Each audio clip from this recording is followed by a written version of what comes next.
going on? What is going on, Foodie Gang? How are y'all doing? We are back. Time for tea.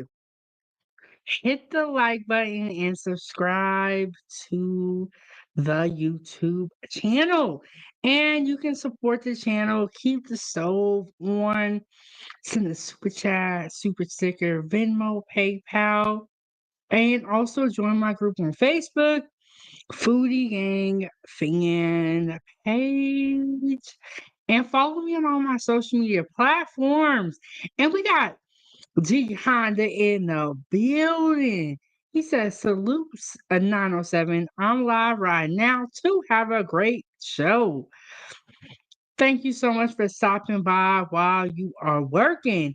And what's going on, Drip King? What's going on? What's going on? And we have Angela in the building, always moderating, helping out with content and even recipes. All right. Okay. So I got my tea right here. And we started, yeah, I have 12 o'clock here, my time. I was moving slow this morning. I got my tea here. Today, we are going to be drinking black tea. And I have my cough drops here. Okay. If you guys were here yesterday, we talked about it. Put a couple of cough drops in your tea. It'll help out with the sore throat. And it just tastes really, really good. And if you have honey, you can add that to your tea. I'm out of honey, so I'll put a little bit of sugar up in here. A little bit of sugar. Okay, so today we are going to talk about the USDA. We're going to talk about food today. We've been talking about celebrities a lot, and we're gonna give it a break. We're gonna give it a break. We're gonna talk about food. We're gonna come back and see what else is going on.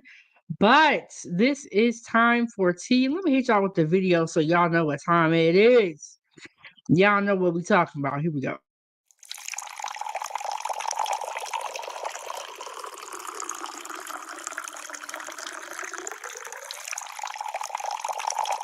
Please hold for a very important message. Okay. Time for tea. Today we are going to talk about food news. I have a couple of videos to share with you guys. I'll be dropping that link. If anybody wants to come up and join the show, you are free to do so. Let me read the disclaimer before we get into any of the show, because what we're going to talk about today gonna be informative. It is gonna anger some people. But we're gonna get into it. Welcome to 907 Good Eats Kitchen Talk with Chef Big Bang. Please note that the information provided on our channel, including commentary and discussions, is for informational, educational, and entertainment purposes only. Comments and opinions expressed are those of the individuals and not those of 907 Good Eats. While we strive to provide accurate and up-to-date information, we cannot guarantee its completeness, reliability, or accuracy. The use of the information provided on this channel is strictly at your own risk. We do not claim ownership of any third-party content featured on our channel. All third-party content is the intellectual property of the respective owners, and we respect their rights. Viewer discretion is advised for all content. Okay, so we got that out of the way. Let me drop the link. Okay, so the first video I'm gonna play is a couple of icebreaker videos, get everybody warmed up. We're gonna have a couple of laughs before we get into the content. So we're gonna talk about the USDA cuts funding for schools, for school lunches and food banks. They are cutting $1 billion, I believe, from the USDA. It was a program that was created during the pandemic But since the pandemic is now over, a lot of the programs from the pandemic are still in effect. And with the new administration, those programs from the pandemic, they are ending some of them. I mean, the pandemic was in 2020. We are now in 2025. We are 5 years later. So, but once you start giving people money, you can't take it away. So here we go, the funniness. Room, come in the room, come in the room. Welcome to the things that my second graders have told me this week. Number one, you can't call my mama because her phone is off. Mind you, I hadn't planned on calling this child's parent, but okay. Number two, Mr. Holmes, is that a sew-in your head? No, they didn't. Yeah. I'll tell you one thing, kids be so cutthroat, it'll break your heart. Like you be like, dang, my feelings. Ooh, they said, is that a sewing? How do second graders know about a sewing? How do the second graders know about a sewing? That's crazy, right? Okay. Let me get back into it. They said so he's reading a list. I assume that he's a teacher. He is reading a list of things that his second graders have said to him, and they asked him if there was a sew-in in his hair.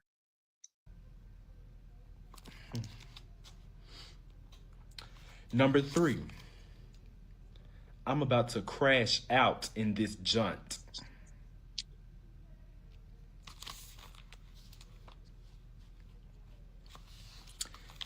Number four,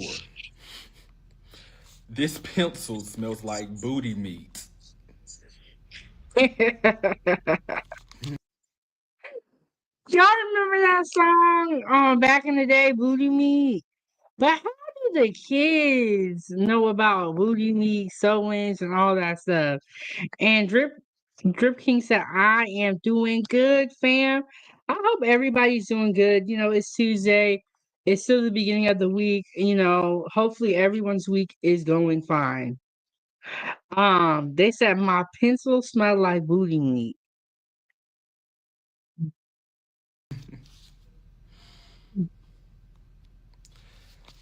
Number five, we were having the discussion about birthdays, and this student asked me how old I was, and I told him, and he said, were you alive when they buried Jesus? Mind you, I'm only 24.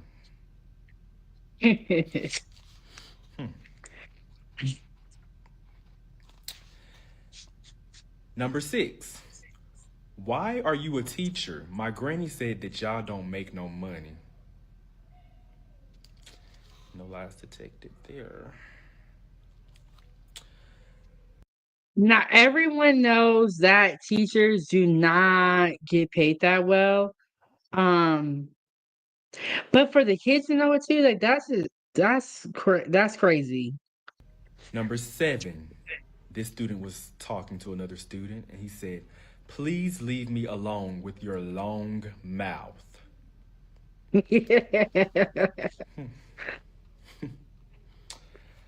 Number nine, Okay, so he's reading off things my second grader said to me this week. Okay, it definitely sounds like the kids that he are teaching, if he is teaching, are bad. It definitely sounds like it. Um, they seem like they're bad and they know what's going on out here. I'm sorry, number eight, I have to take a dookie. Ooh. Number nine, this is interesting. I don't have a snack today because my mom doesn't have her food stamps yet. Let me tell y'all something. I just want you to know, y'all kids come to school and tell all your business. Ooh. It sure do sound like it, and that's why you got to be careful what you do say around your kids because they do be telling it. Like that is a very true statement. Kids do be telling it, and kids will tell all your business. That's why when we were younger, and the grown folks were around and they were talking, they would tell us to go into the next room because kids be listening and they be talking. So that is a true statement. And as far as them knowing about sew-ins, booty meat, and all that stuff, them kids was listening, okay? They was listening. Okay, I have another video here that I'm going to show you guys. And do you guys think that this is true in this video? These ingredients at home. In a champagne glass, add some rice to the bottom, fill it with water, and top it off with some vegetable oil. Use a Q-tip and light it. This fire never goes out and you don't have to worry again. Let's replay that one more time. Do y'all believe Your lights this? go out? Don't panic. Do this instead. I know you have these ingredients at home. In a champagne glass, add some rice to the bottom, fill it with water, and top it off with some vegetable oil. Use a Q-tip and light it. This fire never goes out and you don't have to worry again. I don't know if I don't think I believe her. How can that never go out? Let me hold on, I gotta. She said that never goes out. That looks like if one of the pieces of rice moves, it's gonna fall over and the fire is gonna get blown out. So this is pretty much like a makeshift candle that you can do if you're at home and your electricity goes off or something like that. You can make this candle allegedly. I don't believe this and I don't believe her.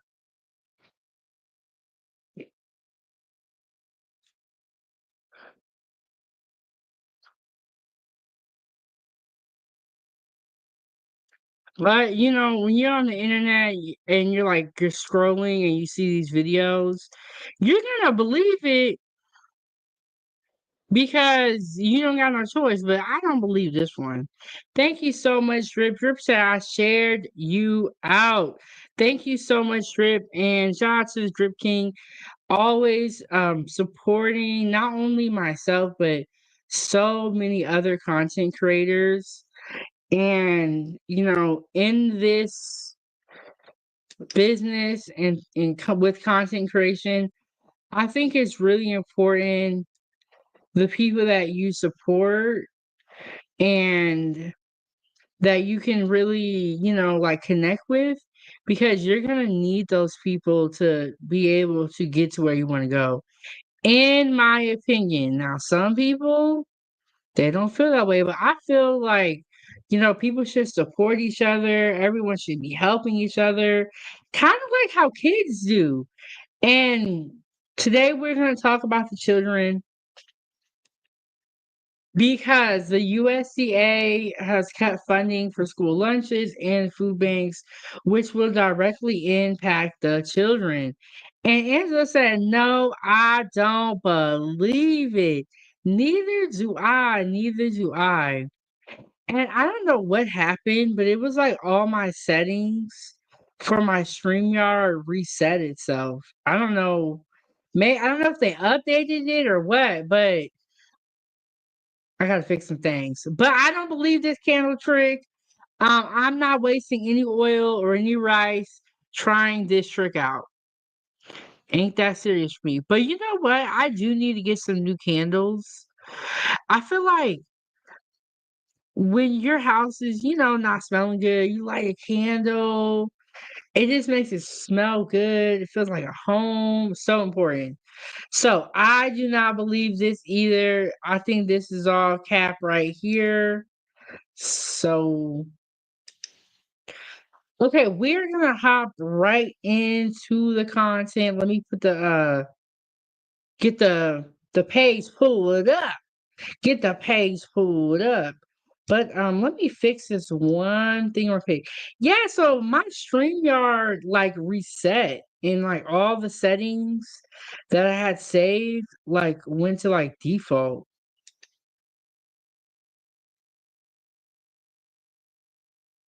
Here we go. Here we go.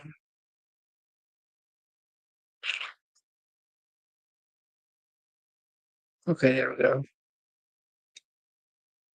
There we go. There, okay. There, I like that better because the comment's not so big where it's blocking everything else. Um, let me get this brought up here, and we're gonna talk about the USDA today. And we've already talked about politics, Trump, RFK Jr. I don't think I said it right. Yeah, I was RFK Jr.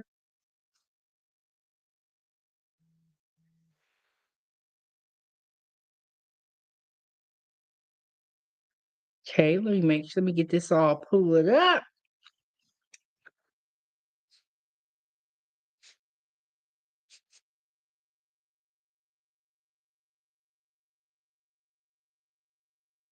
Okay, y'all. I'm finna get this figured out. I'm finna get this figured out. Okay, here we go. All right, so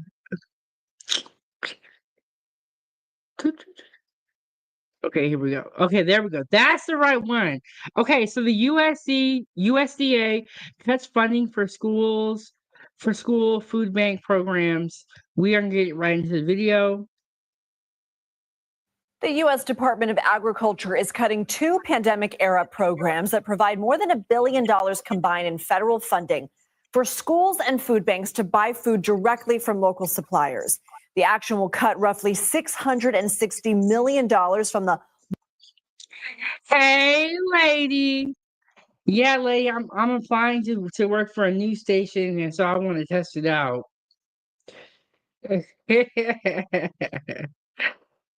Lady said news 2 days in a row. Laughing like, no, we talked about celebrities yesterday. And she said, I thought you had some scrimps. No, nope. We are talking about the USDA cutting funding for school lunches and food banks.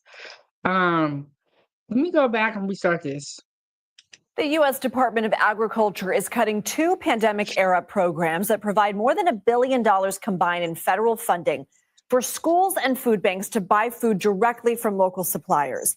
The action will cut roughly $660 million from the Local Food for Schools program, which is active in 40 states for the year. Another $420 million will be cut from the Local Food Purchase Assistance Cooperative Agreement, which helps. And keep in mind that they have cut food stamps and are making it harder to get food stamps, and the price of food is also going up.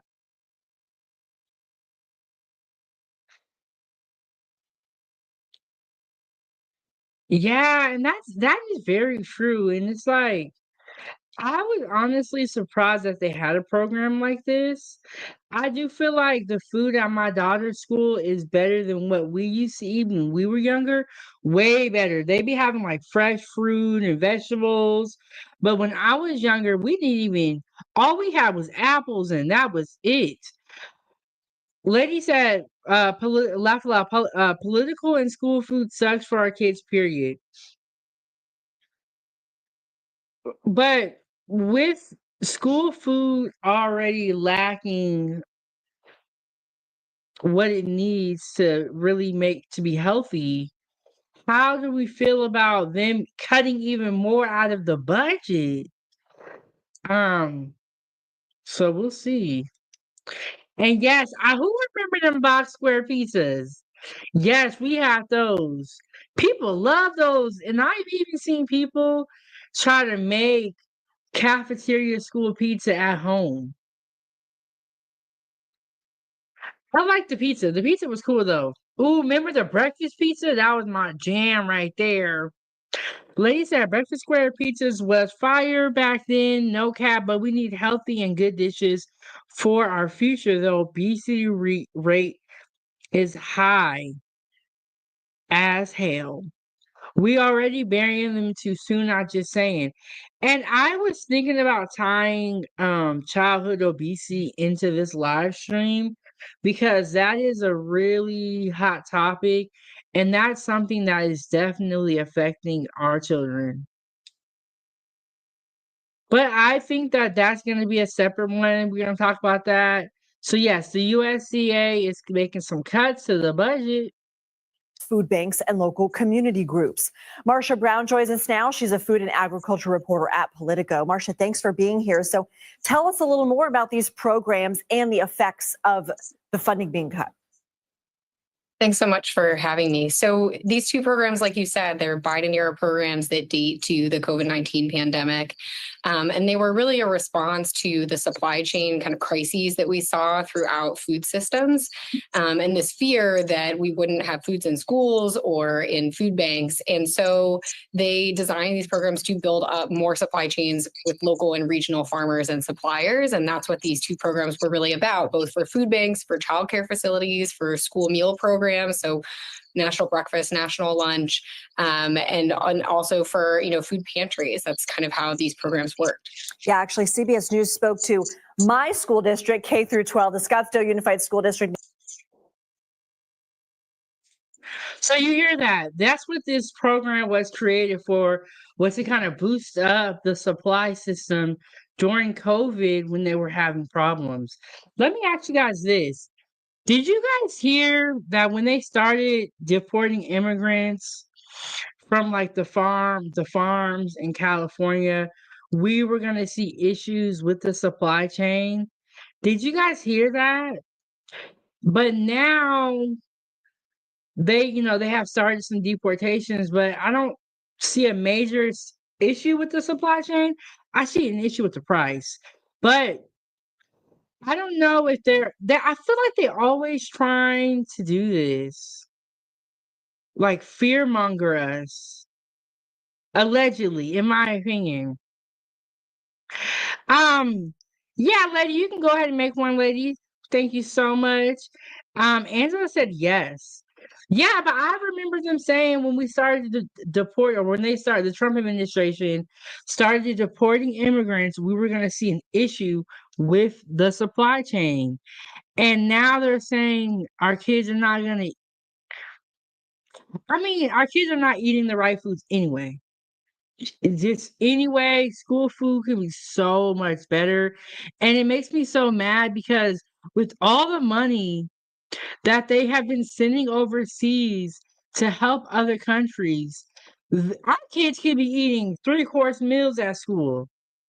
Our kids could be eating way better with all the money that they're wasting, in my opinion. And I don't know what's going to come of this, but I just want to report on what is going on. This story happened about a week ago, but I'm just getting my hands on it. And so I think so too. Fear-monger. Yeah, I feel like they're fear-mongering us. And remember how they were saying, like, in 2012, the world was going to end. And then the pandemic happened. They made us feel like the supply chain was going down. Then we went to the store and bought toilet paper. It's always a fear tactic. It's like they just want to keep us scared. This is all my opinion. But do y'all feel the same way? Angela's so right. We can barely afford food regardless of the supply chain. And they always make a reason why they have to raise prices. They always make a reason. They're like, this is wrong. This is the supply chain. And they always raise prices. But I'm curious to see how school food looks after we see the budget cuts. Like, is this really going to affect our children day to day? And there's been so much money that's been wasted and not put. Well, you know what makes me mad?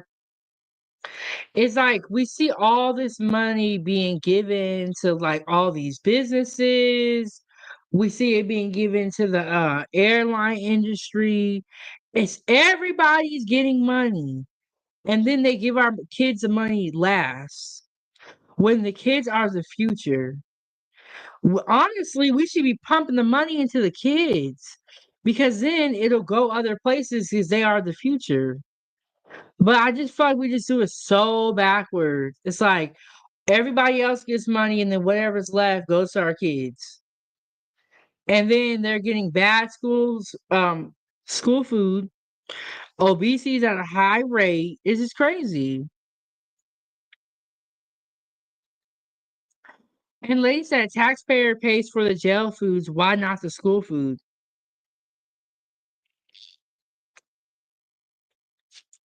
A couple of months, probably maybe a year ago, I did a live stream talking about prison food. And I believe it was Emperor, but somebody came in and they told me that the same company that makes the school food makes the jail food. I don't know if that's true, but I remember somebody telling me something like that. And so I'm not sure. But all this tax money and you don't have no money to give our kids? Crazy. Lisa, I know we have to feed the bad, they say, but we have the future too also.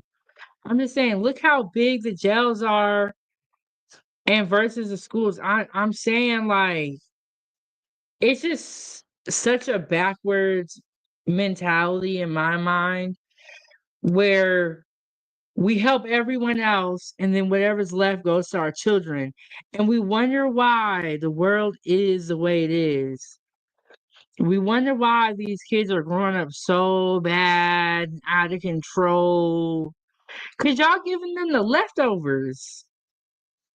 Like you're working. If a lot of parents have to work, have a long day at work, you get off, and then you take care of your kids. So they're getting whatever's left. You know what I'm saying? And I just think it's so backwards. It makes me so upset.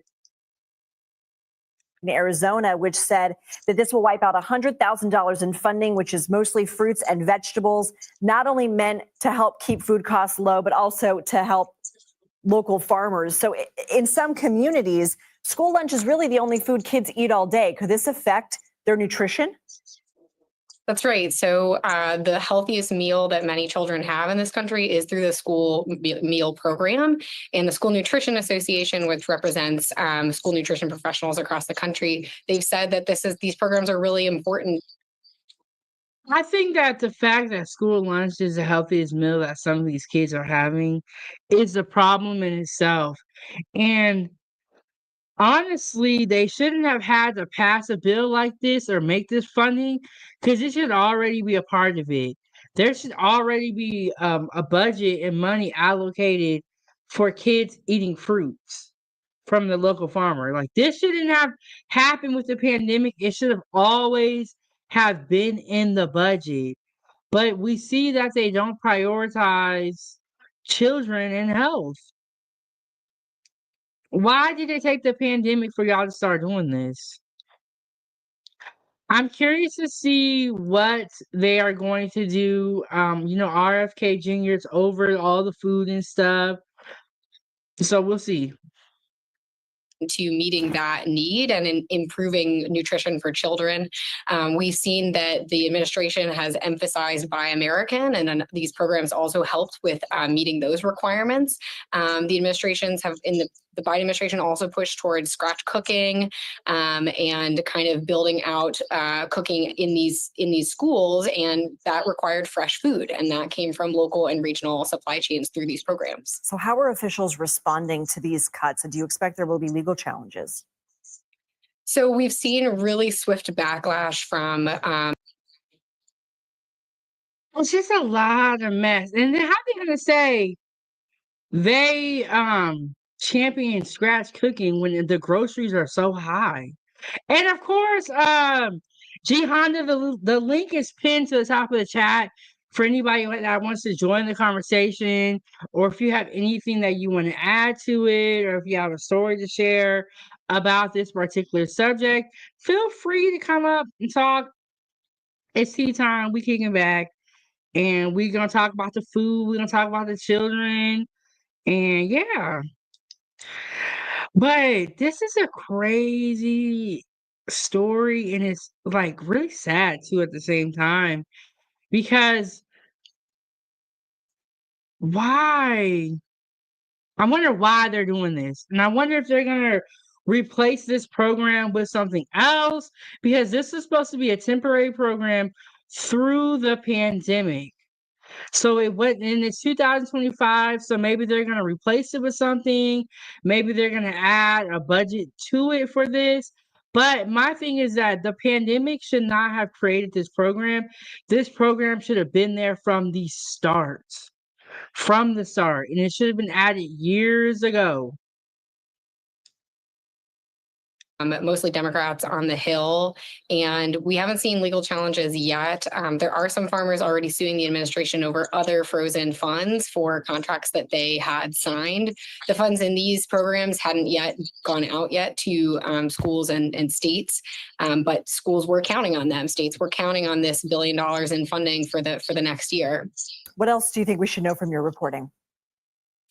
So I think that this is going to have pretty sweeping implications, especially for rural communities. I just spoke to a West Virginia farmer who had a big contract to grow blueberries for a local school district, and that contract's not there. And this person they're building out new processing facilities, and now that's on. They know other farmers. Oh, so the farmer was depending on that contract. And he was growing blueberries and was going to start processing them and all of that. And now that that contract is not there anymore, they're not going to have that funding. What's up, G Honda? Let me get a sound check. What's good, 907? What's good with you? Okay, I can hear you, G Honda. Y'all know because sometimes G Honda be in the Matrix. He be underground. I do. How you doing? How you doing today? I'm doing good. I got my tea here and we just chilling out. How are you doing, G Honda? Oh no, that's not any tea. You got Starbucks tea. No, this is a Starbucks cup and I got my great value tea here, okay? Look, I'm not Oh, bougie like you.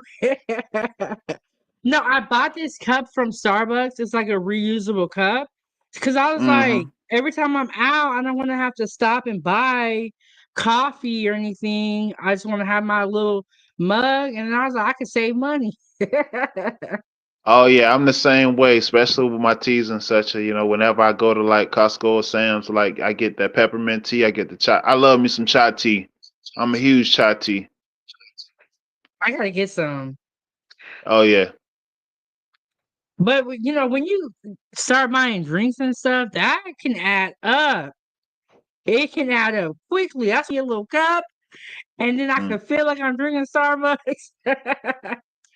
There you go. Gihanna, how are you doing? Introduce yourself. Tell us about your channel. Oh yeah, I'm G Honda. I got the Still Medic Health and Wellness, and as well I do the sports. I do the health and wellness, the football, the fitness, and also adding into some more different things on the Still Medic Health and Wellness. So check it out when you get a chance. Yeah, and I'm gonna drop the link for your channel right now. Appreciate it. Do you have anything to add to this conversation? I don't know how long you were listening. But what do you think about the USDA cutting funding for school lunches and food banks? I mean, it's just been certain select things that the city council and on down from the federal level they've been doing and they've been implementing little by little. But of course, we see that with the teachers' pay getting docked, every year. But we see taxation rates, hike incrementally along the lines. But yeah, it's just something they've been slowly but surely doing up under our noses. The teachers' pay has been getting docked. No, not getting docked. Well, not. I'm sorry. Let me rephrase that. Not getting docked, but of course, as they've been advocating for higher pay and more suitable pay. But those funds been going towards like I was just speaking on the correlation of like, how taxation is, hiking little by little, but they can't get higher pay, Oh, I agree with you on there. We have a lot of taxes that we pay on everything. But it's weird because it's Yeah. like nobody's getting paid more. Prices are not going down. It actually is getting harder to live. Yeah, and also 907, you see that with, if you any did any auditing like on like say like your accounts or your own like your books and such, you'll kind of see that little by little. And then especially before like Cooties 19, when like the government, when I think whoever was in office forked over those COVID funds, um, we saw that we had to pay a significant amount of that money back little by little because we saw that taxation go up. Ooh, that's a good point. And Angela Yeah. said, the government going to put its citizens, especially our children, first? What do you think, G Honda? When is this government going to put its citizen? It never has. I mean, right now, they trying to get those tariffs passed in Canada and everywhere else, and you saw how they take care of everything else outdoors before they take care of anything indoors first. That's how it's always has been. Because you had Zelensky come into the office a couple weeks back and say and make all those arguments about oh, what you gonna do for Ukraine, what you gonna do for us, and I'm like, came in very demanding too at that. He's talking So crazy. yeah, I'm like, how you gonna come sit on my couch in my house and asking for all the food out my refrigerator? You better be happy to get a plate like everybody else. He was acting You like a better big kid. Yeah. I'm like, you better take a plate of this, slap your baba spaghetti and go home. Yeah. Oh yeah, I gotta get that link pulled up too. And Gianna, I'm waiting on that lasagna recipe. Oh, you waiting on Where another is the one? recipe? I Yeah, don't, I remember don't the slap know. your granddaddy lasagna? No, I saw y'all I saw y'all munching down last night. I was waiting on my plate. I ain't never seen my plate. I'm waiting on that recipe. When you give me a recipe, I'll give you a plate. Oh man, that's wrong. Oh man. But But now you Zelensky definitely did, they're talking crazy. down to 7. Do you ever do any barbecue specials? Well, right now I'm in Alaska, and right now it's the winter, and it literally just snowed. I have done like Oh, barbecue dishes, but like that was more in season 2. But for this summer, I do want to, barbecue, get outside more, if possible. But yeah, we're in the winter, Gianna. That's why you see me inside. I know that's right. I know That's how it why is. you I see used to me live in. inside. Oh no, I hear you. I used to live in Buffalo like year in 2012, and like that's like the blizzard capital. But like I love barbecue, and I barbecue every chance I get. Okay, okay, Or throw yeah, some, I like barbecuing.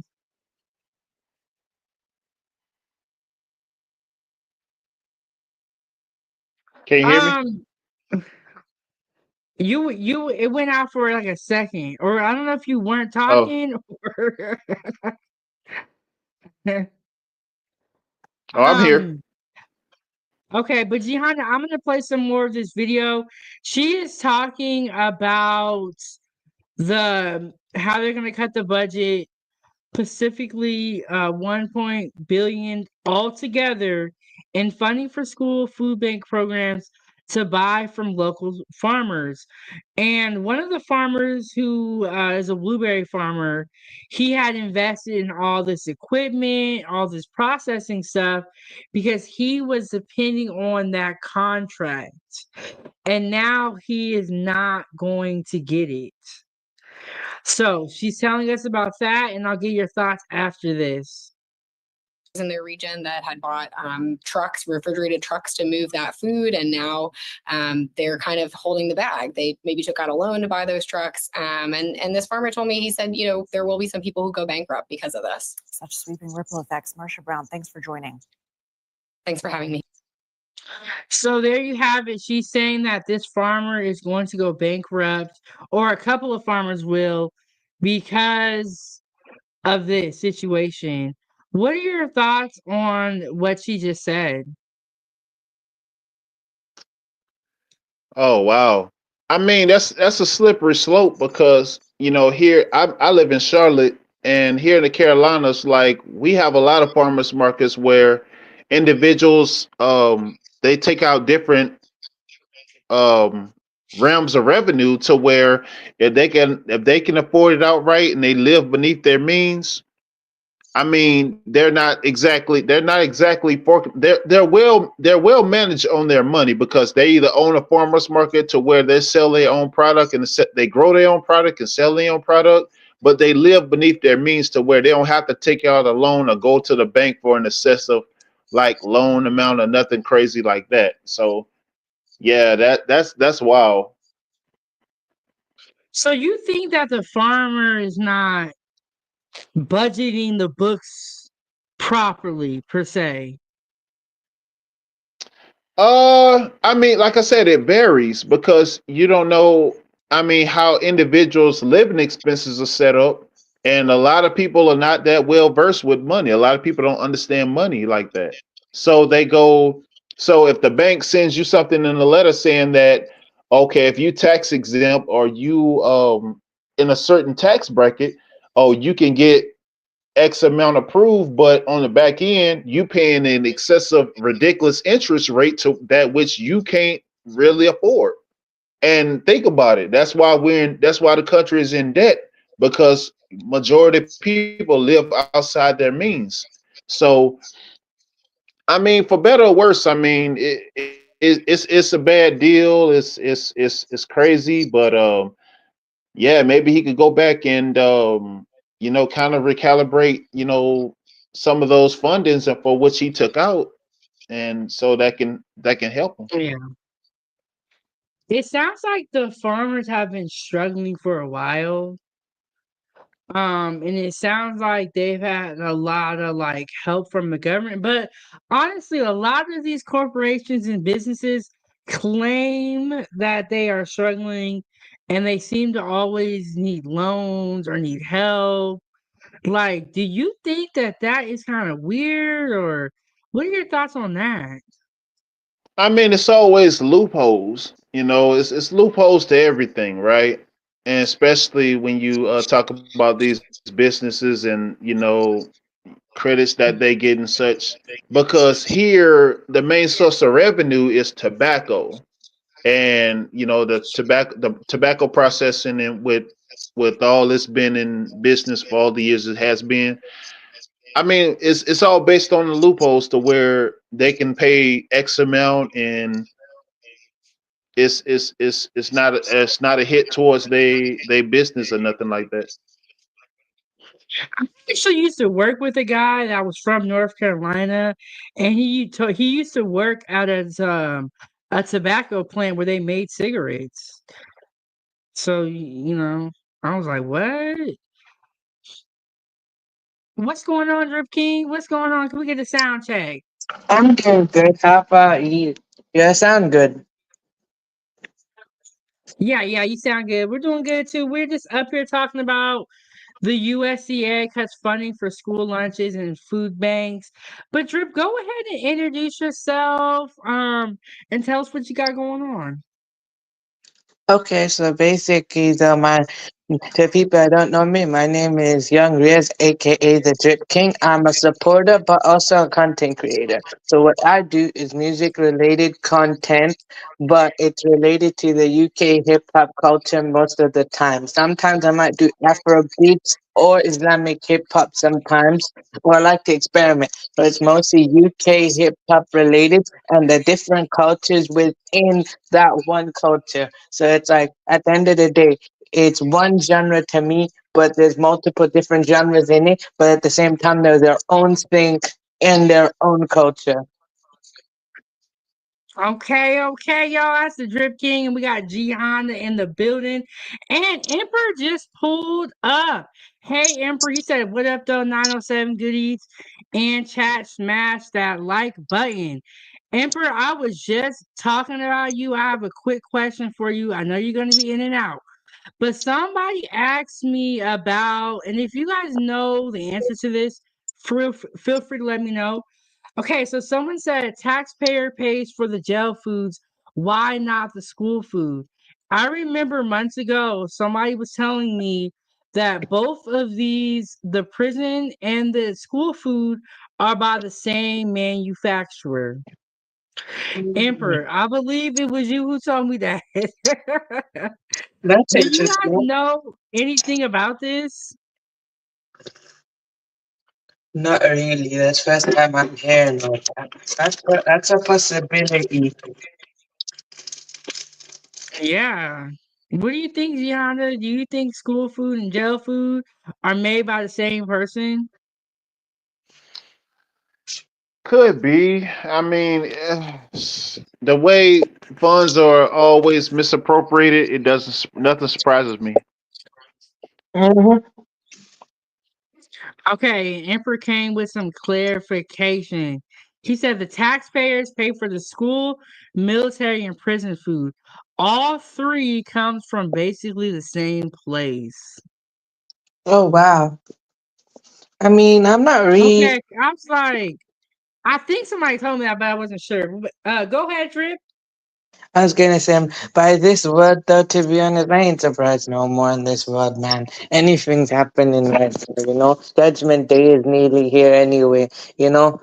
By the way people behave and how things is going, half the time I ain't surprised though, you know. It can be a possibility or it's not. I don't know. It's a thin line between everything. Yeah, and I'll tell you one thing. Everything's really shady nowadays. I don't know if that's just I don't why do we not have trust? Why do we think everything is shady? We'll go with you, Gihanna. I Why do we not mean, have due to trust? scare.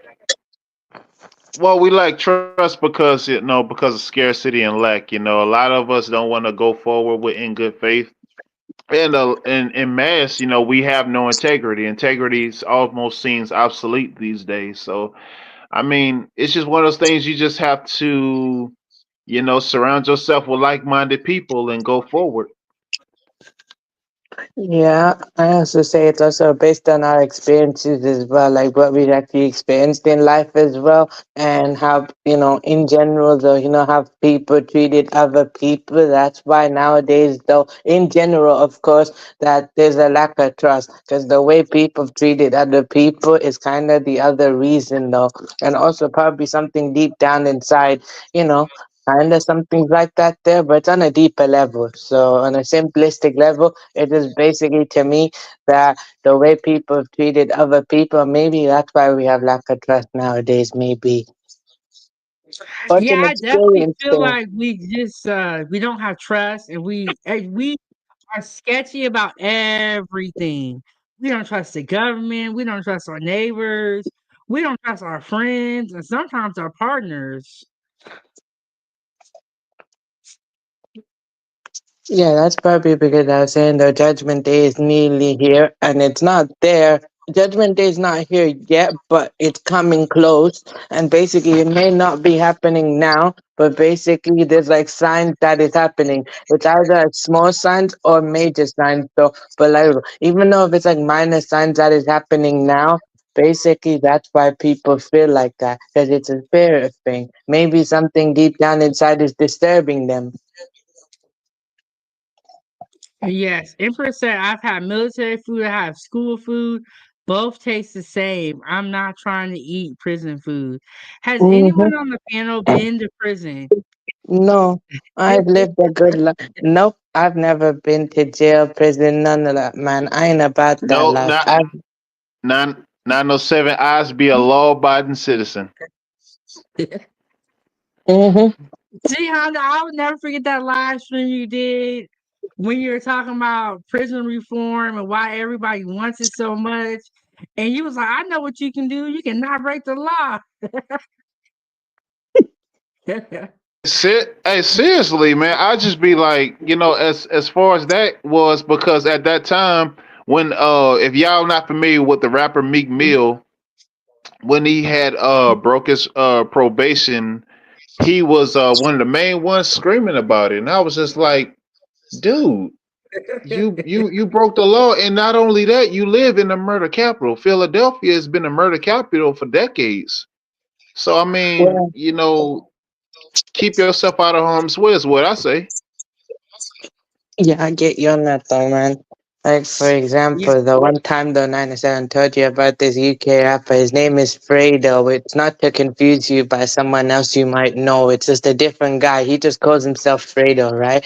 Basically, he's like a big name in West London and stuff like that. What happened to him? No, he's about that life, but basically, like he's in Dubai though. He's hiding out in Dubai because he just went there for like a vacation, but then eventually he's just hiding out there because his gang slash his crew basically got investigated, and if he goes back, he's gonna get 10 years though. So he's just gonna stay.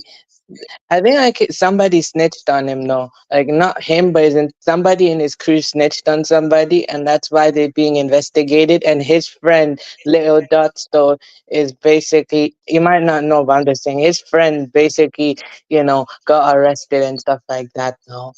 So that's somebody why. always is snitching. No, I know, but that's why he's in jail though. I kind of miss him though, because he makes good music though. But I can understand, he got his thing going on. I'm not saying what he's done is right or wrong. I'm just saying I just like him because he makes good music though. He makes good music. So that's why, people miss him though. But I can understand why he's keeping a low profile and he's hiding out in Dubai. But like Gihanna said, don't break the law, stay out of trouble. You ain't got to worry about nothing. Hmm. Angela said, I think the federal government is going to push it off on the states or local governments to provide school meal funding through a special mileage or other tax, regardless of income. And we are seeing a lot of that where they're pushing off it seems like they want the schools, I mean the states to take on more of the oversight for the schools is what it looks like to me.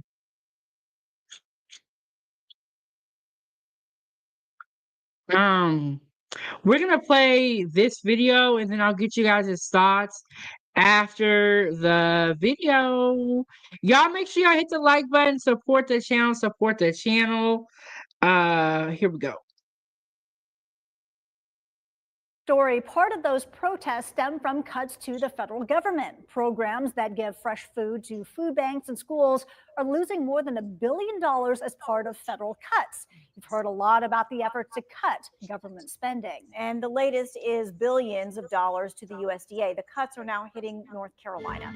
2 Wants to Know's Kevin Kennedy learned about the impact to thousands. Early morning at the Second Harvest Food Bank in Winston-Salem. The forklifts in full motion. Pallets of food heading out across the state. What we do along with our partners, it's instrumental. Food is foundational for all of us. Volunteers helping to sort and pack food. On this day, more than 40 tons will be delivered to North Carolina food pantries and partners. The more nutritious food that we can get out, the healthier our community will be. The numbers are truly staggering. 1 in 7 people face food insecurity.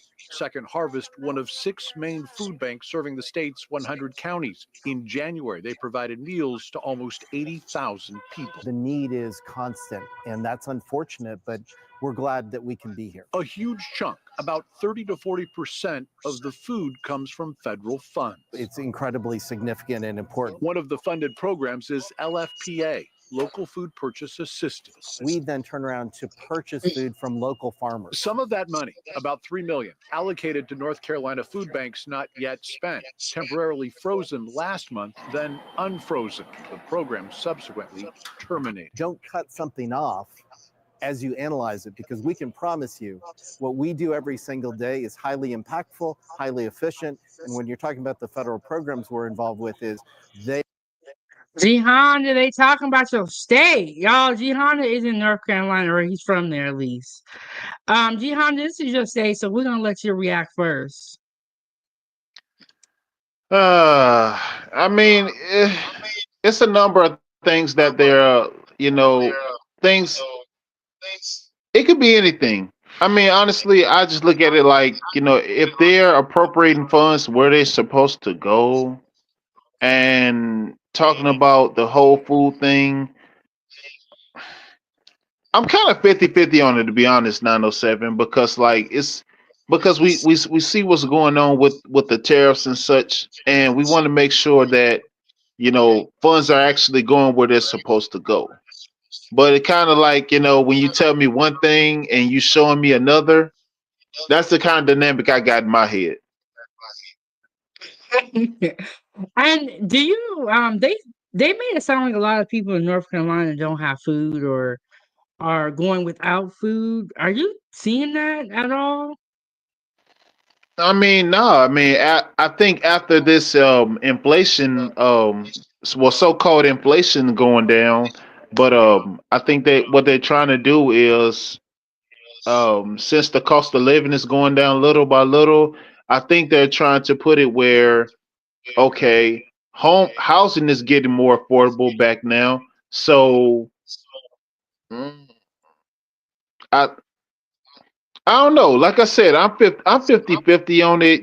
I don't believe everything that they're saying. I mean, to be honest with you, I I just think this that like, what they're trying to impose isn't necessarily working, and their bull jive is getting debunked. So And then, Drip, do you have any thoughts on this situation about all the stats he said about North Carolina? How they're making it sound like this cut is going to be so detrimental. Not saying that it won't be. I'm just saying.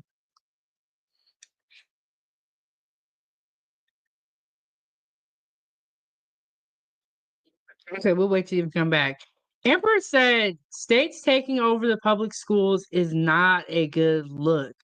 I remember when the state of Michigan first took over Detroit public schools. I was in high school. It was a mess.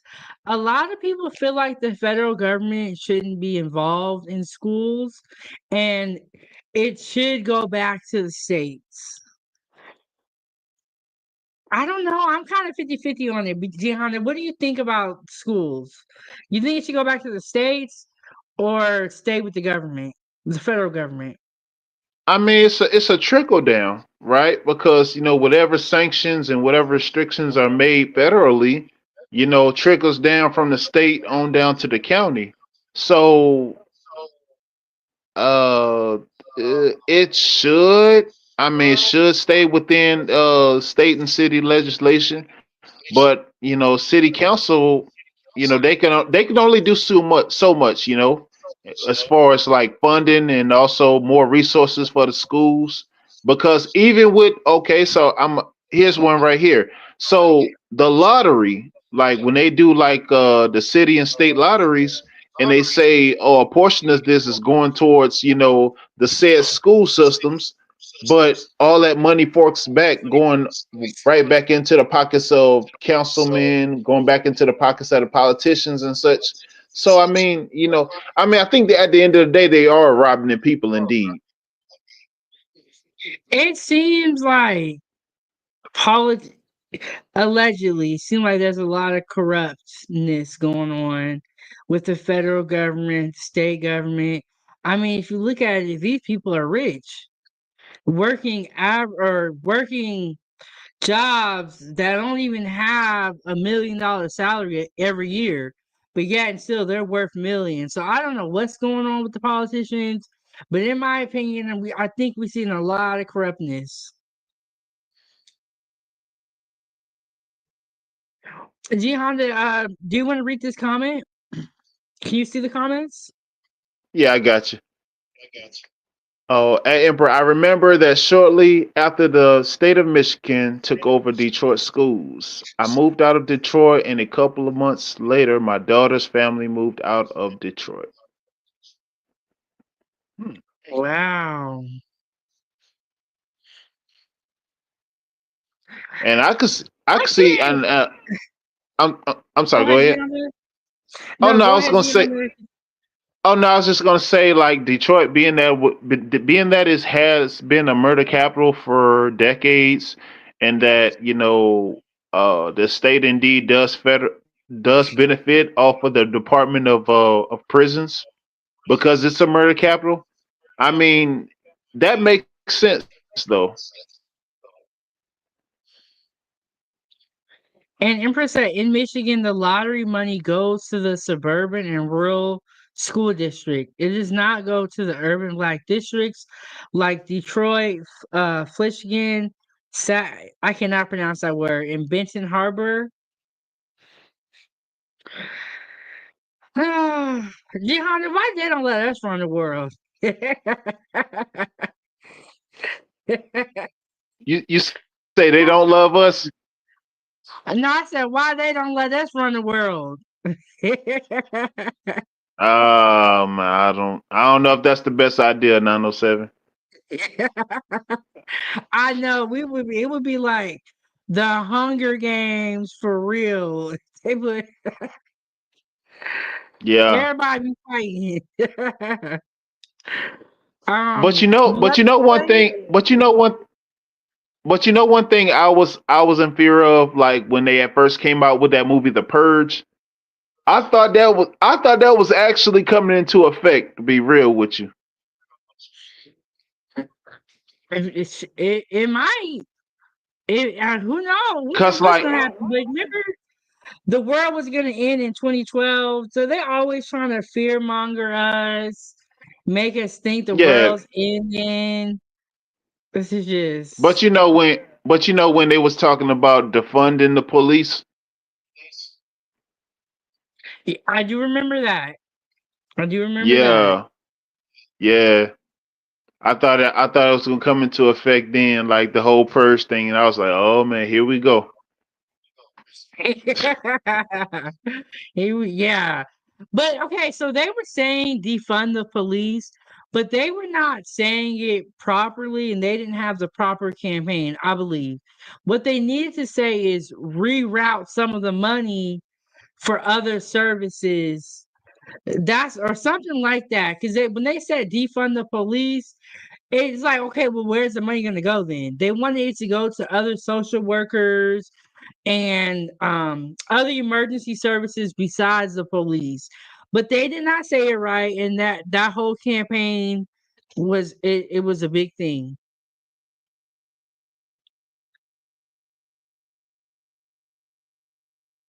So I'm gonna play the rest of this video. We're gonna see what he got to say. They are the same.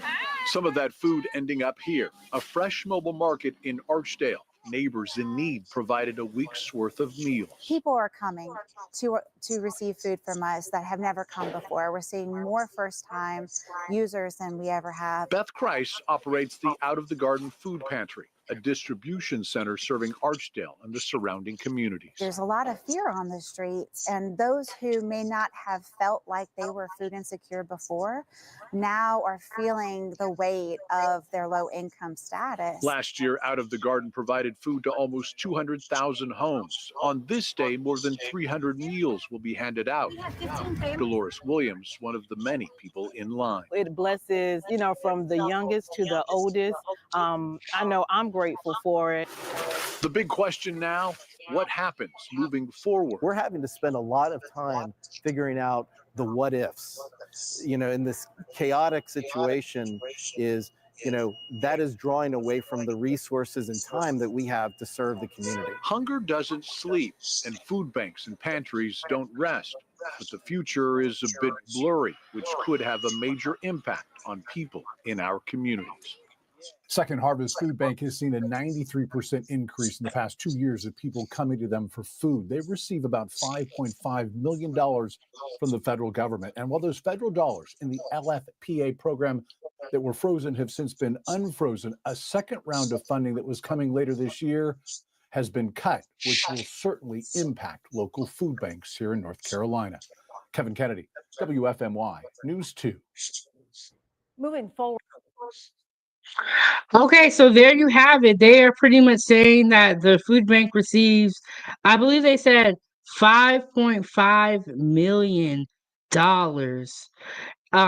every year to be able to feed people.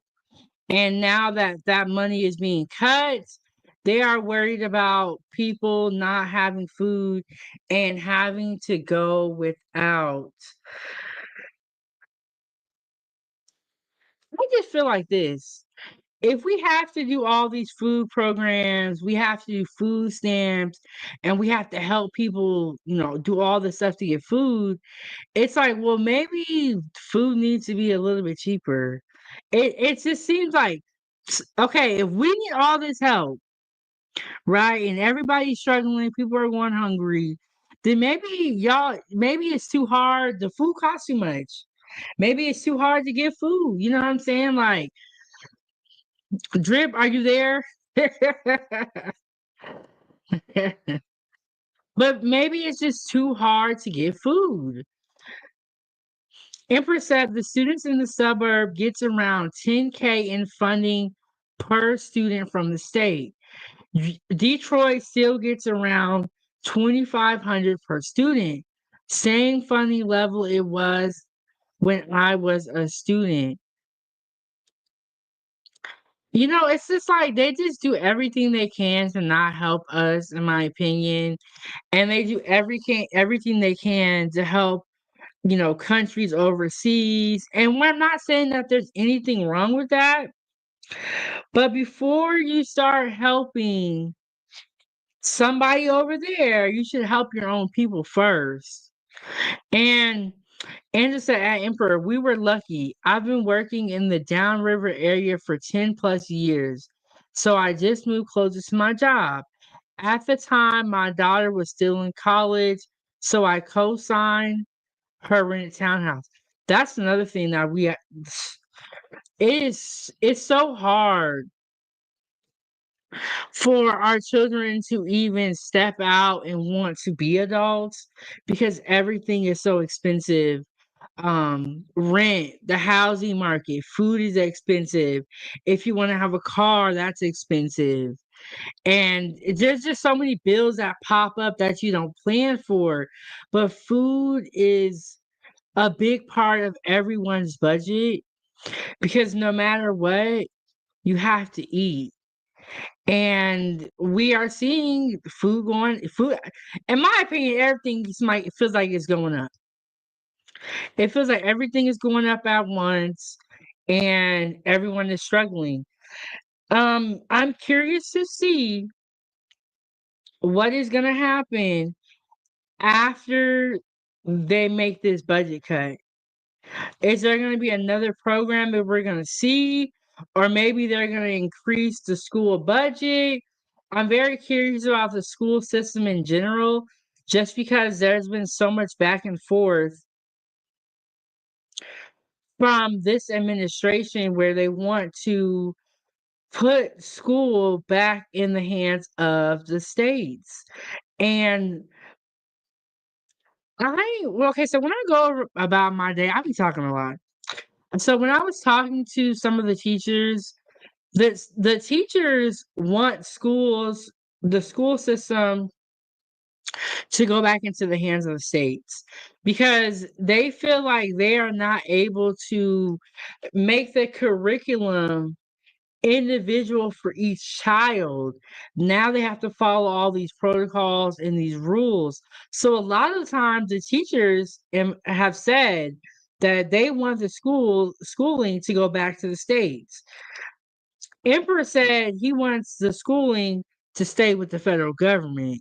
So I'm very curious what we're going to see happen.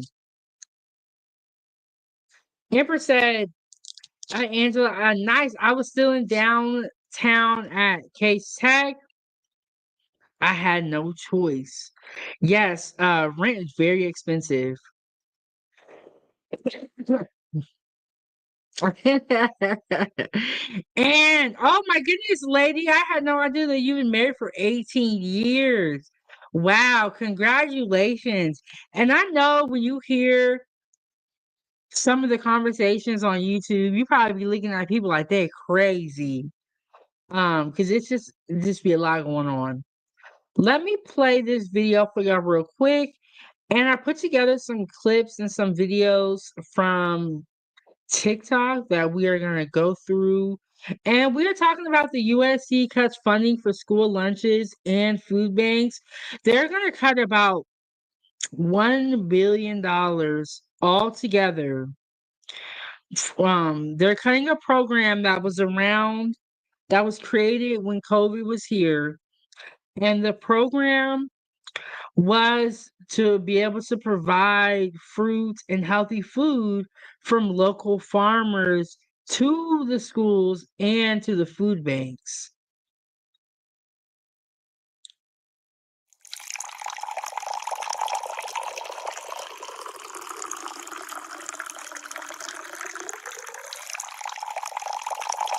Please hold for a very important message. All right. And shout out to the lady always coming through with the support. She said, please share, subscribe to help grow the channel of the Foodiegang gang fam, so we help our future cooks get going. We have fun here. We have conversation. Please become a member. So true. There are so many people, young and old, that do not cook, may never have been taught.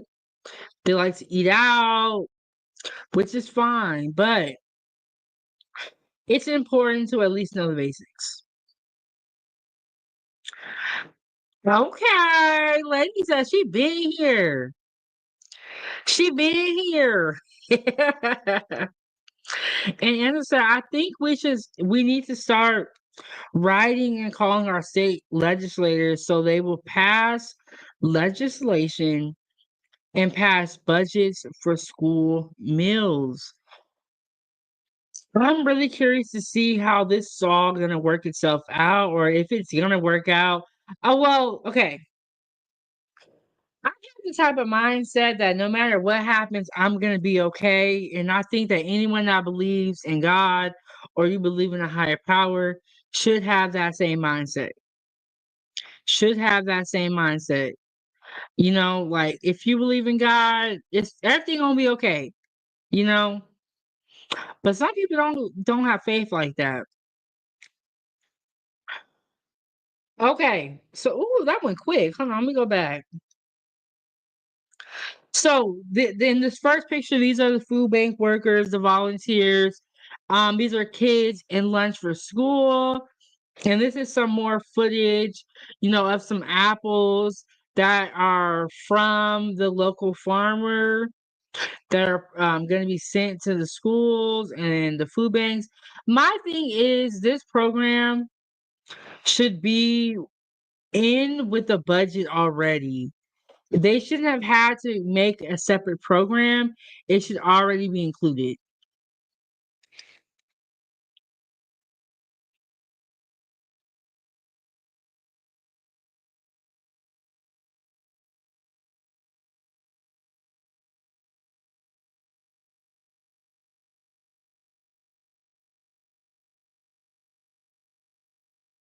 So we got some videos here. Hit the like button, subscribe to the YouTube channel.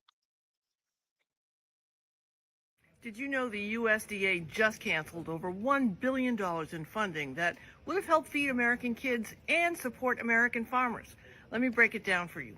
I know $1 billion sounds like a huge amount of money, right? But it's actually just 0.0147% of our entire federal budget.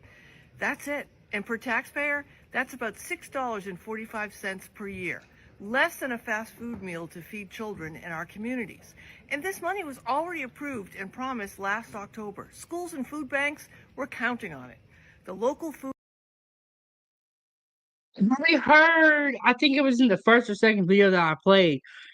The woman was talking about how the farmer thought he was going to get this money from this program. And so he started setting up a processing plant, trucks, and he invested all this money to produce his blueberries and also package them because he thought he was going to have this funding. And he even took out a couple of loans to be able to pay for all of this. So now that he's not getting this money from the funding from the program, he is kind of caught in the middle as a middleman. So that's what this woman is referring to. Food for Schools program connected American farmers directly with schools so our kids would get fresh food while supporting local agriculture. Is there anything more America first than spending less than $7 a year to feed American kids while supporting American farmers at the same time? Schools were counting on $660 million to buy food from these nearby farms, and now that's gone. So I'm asking, who exactly is benefiting from canceling a program that feeds our kids, helps our neighbors, and supports our American farmers? Can you tell me? Okay, so as far as feeding the kids, that should already be in the budget, in my opinion. Drop your thoughts in the comments. Follow me for more political analysis that actually makes sense. I'm Sue O'Connell, political commentator for NBC 10 Boston. Donald Trump said that he wants to make America healthy again, and he's going to put RFK Jr. in charge of that. And wherever you stand, blue, red, purple, green, I don't care. Left, right, center, middle, I don't know. We all agree, right, that corporations should not be using us as guinea pigs and giving us worse versions of their ingredients and their products than they sell to Europe countries and things like that, right? I think we all can agree that our food should be better and that our corporations selling to us should not be taking advantage of us. So regardless of what side we're on, it makes you want to. Very true. And when I was talking about the FDA ban red number 3 food dye, in the videos I played, they were saying that these companies already make a healthier version of that food because in other countries, a lot of our chemicals in the products that we use to produce our food are banned. So these companies make a healthier version to send to other states where those chemicals, food dyes are banned.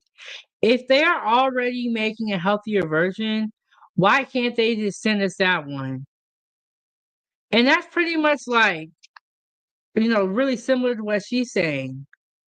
To support the Make America Healthy Again initiative. I want America to be healthy again. I want to have better options for things at the grocery store. I want the regulatory agencies who are in charge of doing that stuff to actually be empowered to do a better job, to look out for us, the consumers. So tell me how cutting $1 billion from the USDA's budget that is specifically to help school lunches buy from their local farmers and food banks buy from their local farmers to have farm fresh food that is locally sourced. Tell me how that is making America healthy again, to try to have. I think she's asking a valid question, and it does make me think the same thing too. And I'm also like, this shouldn't even be a program. It should be in the budget already. And the fact that we have to help our local farmers out is crazy because we should be buying local. It seems like it would be easier to buy local than it would be to buy, from Mexico or other states. So I don't know.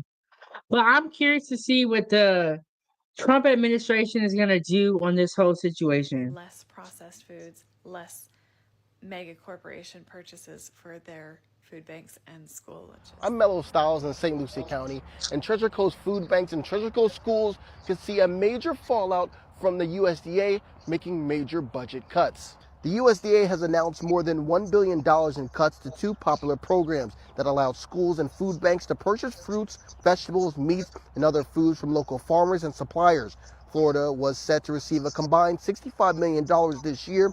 We checked in with St. Lucie County Schools, which say it was waiting to see how much money will be cut, but it could limit the variety of food for students. Meanwhile, at the Treasure Coast Food Bank, the CEO says the cuts will hit low-income communities hardest with less food on the shelves. The beauty of that program was we were able to purchase additional fresh food to help with our feeding programs, and that's going to have a devastating impact on our ability to do that. Cruz says these cuts could affect their other programs that they help with, like Meals on Wheels and other senior feeding programs. She's pleading with lawmakers to change their minds.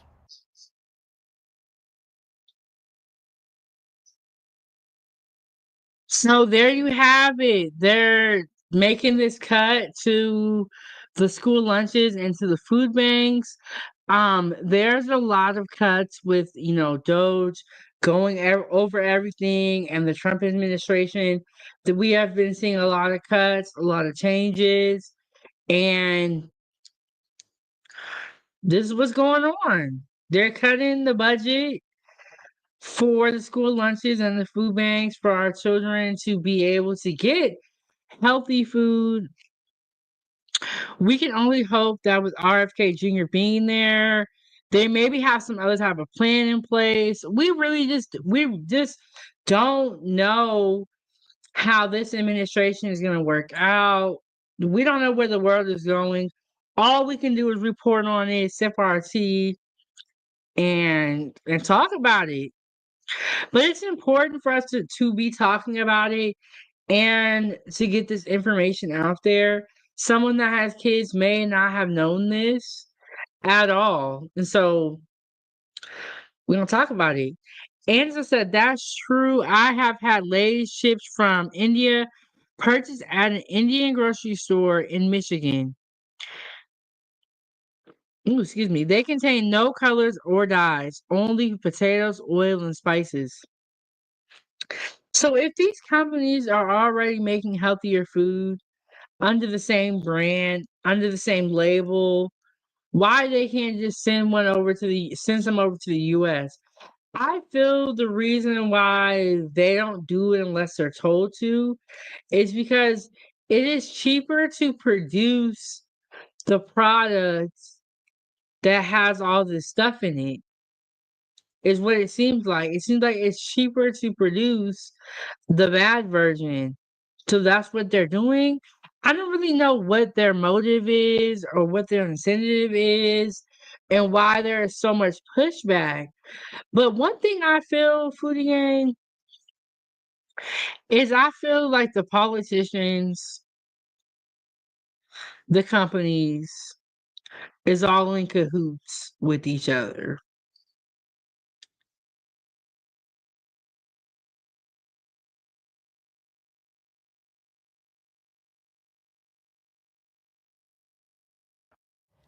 Well, hey there, everybody. So, yesterday, I did my video on how you can learn what someone's actual agenda is, what their priorities are. And that is by reading their budget. And then today, I read that the USDA is cutting $1 billion of funding from schools and food banks that they get so they can purchase fresh produce from our farmers. Okay, so $1 billion is being cut. That's less fresh produce to our children. That's less fresh produce to those in need. Okay, lady, just stop walking and tell us what you gotta tell us. I know a lot of content creators be like walking and talking. Some people be out of breath. If you know you're gonna be out of breath, just stop and tell us what you gotta tell us. And then our farmers, that's less product that they get to push and sell so their farm can stay up and running. So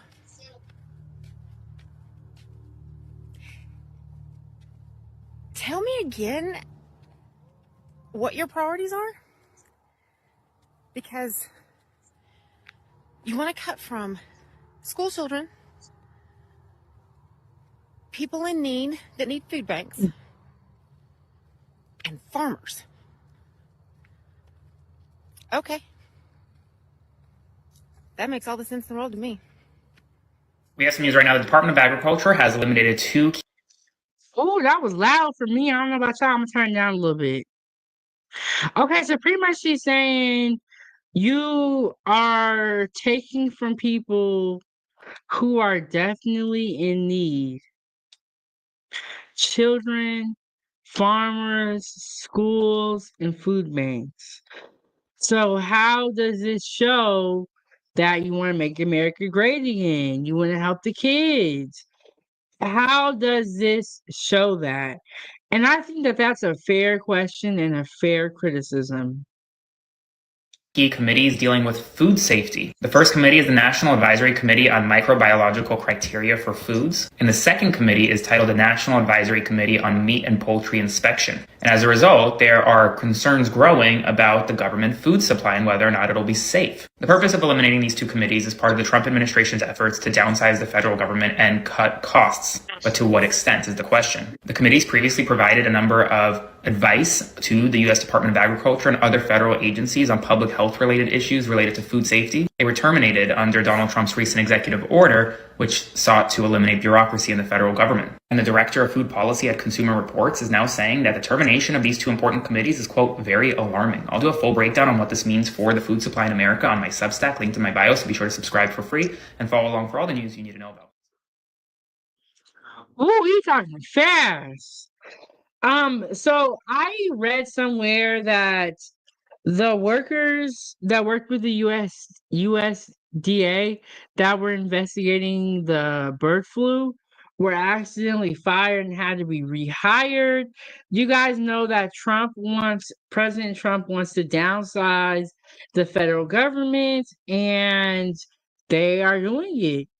And we will feel some of the cuts. Some people agree with the downsizing and they think that our federal government needs to be more efficient. And there's also a lot of pushback. And they feel like, what is this orange man doing out here?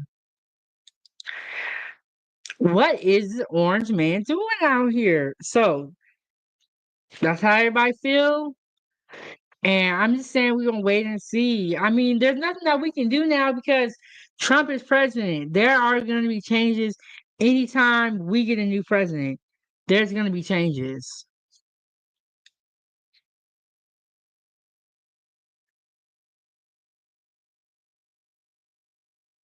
I guess you could say we are at a crossroads. Actually, that joke would have been funny a while ago, but now everything is so serious that, yeah, it's kind of hard to be lighthearted. I'm realizing that a lot of people are only listening and watching one news source. And so talking with colleagues lately, apparently there are a lot of folks that are unaware that our FSA offices, our Farm Service Agency and NRCS through the USDA are losing employees and field staff. If you're unaware of that, it's happening. We knew. The reason why I'm playing this video for you guys because he is an actual farmer, so he has a different perspective to this whole situation with farmers, and he has been personally affected by a lot of the things that have happened with the farmers. Knew this would happen. This is what the administration campaigned on. So it's not really a shock. But what's a little bit of a surprise to me is that there are still a lot of people that are unaware it's even happening. So first, I would encourage you to get out of your comfort zone just a little bit. Watch, listen, read news sources that maybe aren't your natural go-to. Not saying you have to embed yourself in them, but be willing to kind of reach outside of that. I'm going to try to provide a perspective. I am not a political science major. I'm not an expert. Shoot, I'm not even an expert farmer. I'm trying. But what I will say is that if I don't use my platform to at least share some real direct perspective from a farmer in southern Arizona, I won't be doing, it'll be a disservice to my family and to our farm. So what I will say is I am grateful that Yuma contributes more than $4 billion a year to Arizona's GDP because we get to farm 365 days a year.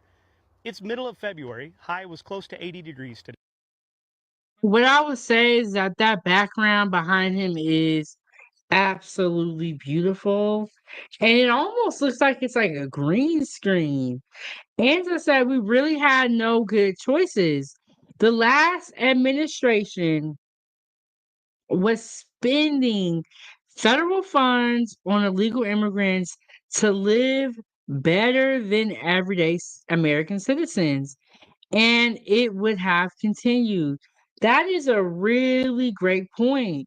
And it's kind of like we had to pick, you know what I'm saying? And people feel like with the immigrants, getting deported, some of them going back home, there will be more money with these food programs because it won't be going to illegal immigrants, is how some people feel. And yeah, Angela, I agree with you though. It was a tough choice because it was like Kamala or Trump. I don't know. It's just a tough choice. But I would say this, no matter who was going to be president, there was going to be things that they did that we would not agree with.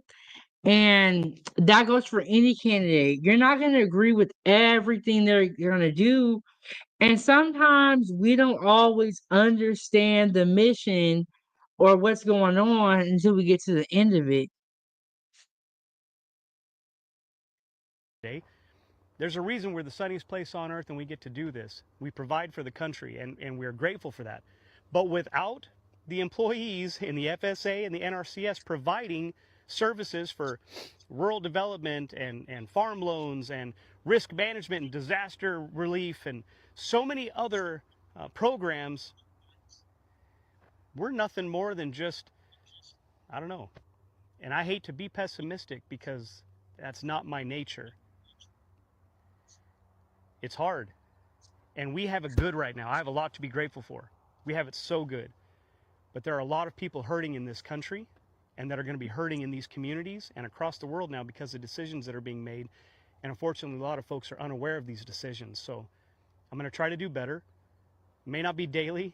I'm going to try at least weekly to provide you some experience from the farm because this matters. We couldn't do this without our employees, without our team. And so many of these programs will impact our employees, not just the folks that are enjoying the vegetables we're growing. So this matters to us. It should matter to you. When he says employees, I wonder if he's talking about illegal immigrants because you guys have heard of the deportation force. We've talked about it. I know y'all seen it online. So I wonder if he's talking about illegal immigrants because keeps harping on this my employee things, my employees. But at the same time, if you are hiring people that broke the law to get over here and now you're going to hire them, is that wrong of you? Is that aiding and abetting a crime? Or, like, I get it, but at the same time, if he is referring to illegal immigrants, you are committing a crime. And you're saying that we should be okay with that because we get to eat from it. I don't know, y'all. It's just a weird thing to say that someone that broke the law should not have to face consequences or anything like that. I'm going to try to do better. And the phrase that I keep hearing in my head, unidos somos más. Together we are more. We got to keep the humanity in this. The U.S. dollar sounds like a And I just noticed this, but I knew that he had Spanish in his video. But after hearing him say the employees, the employees, the employees, and he has Spanish quotations down here. I mean, maybe Hispanic himself. I don't know. This is all speculation. But do y'all think he's talking to? I think he's talking to the illegal immigrants, which is not bad. But does that make him a law-abiding citizen if he's willing to hire people that break the law? Not saying that he's hiring illegal immigrants because I don't know. But I think there are a lot of things that are going on in the world that we do need to pay attention to, and we don't. A lot of us are distracted, worried about all this other stuff. Um, yeah, a lot of us are distracted. We're gonna take a quick break, and when we come back, we're gonna get into some more content.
Welcome back to the channel.